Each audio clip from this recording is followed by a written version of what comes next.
Sa pagtatapos ng kwento ng solo leveling, narito ang tatlong pinakamalakas na Shadow Soldiers ni Sung Jinwoo at ang kanilang mga pinagmulan. Una, Belyon siya ang itinuturing na pinakamalakas sa lahat. Hindi siya ginawa ni Jinwoo mula sa isang napatay na kalaban, siya ay mana mula sa orihinal na Shadow Monarch na si Ashborn. Background, si Belyon ay isa sa mga unang nilalang na nilikha mula sa bunga ng World Tree. Siya ang pinakaunang Shadow Soldier ni Ashborn at nagsilbi sa kanya ng libu-libong taon sa digmaan ng mga rulers at monarchs. Katangian? Mayroon siyang 4 na pakpak at gumagamit ng isang mahabang segmented sword na parang latigo kung gumalaw. Natalo niya si Beru sa isang sparring match nang walang labis na hirap upang patunayan ang kanyang ranggo. 2.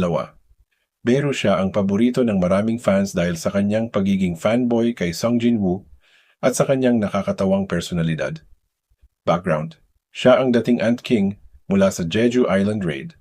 Siya ay nilikha ng mga reyna ng langgam para maging ultimate evolution na kayang pumatay ng mga S-rank hunters.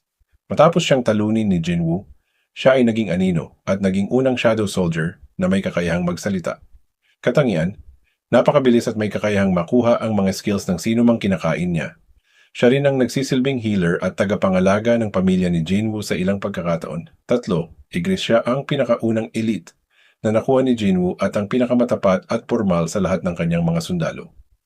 Background, nakatagpo siya ni Jinwoo sa loob ng isang job change quest dungeon, ang Throne Room.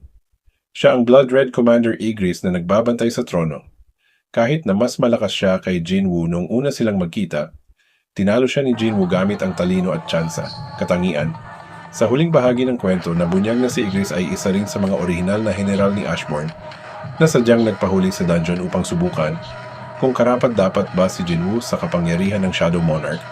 Siya ay isang master swordsman at laging kumikilos ng may dangal.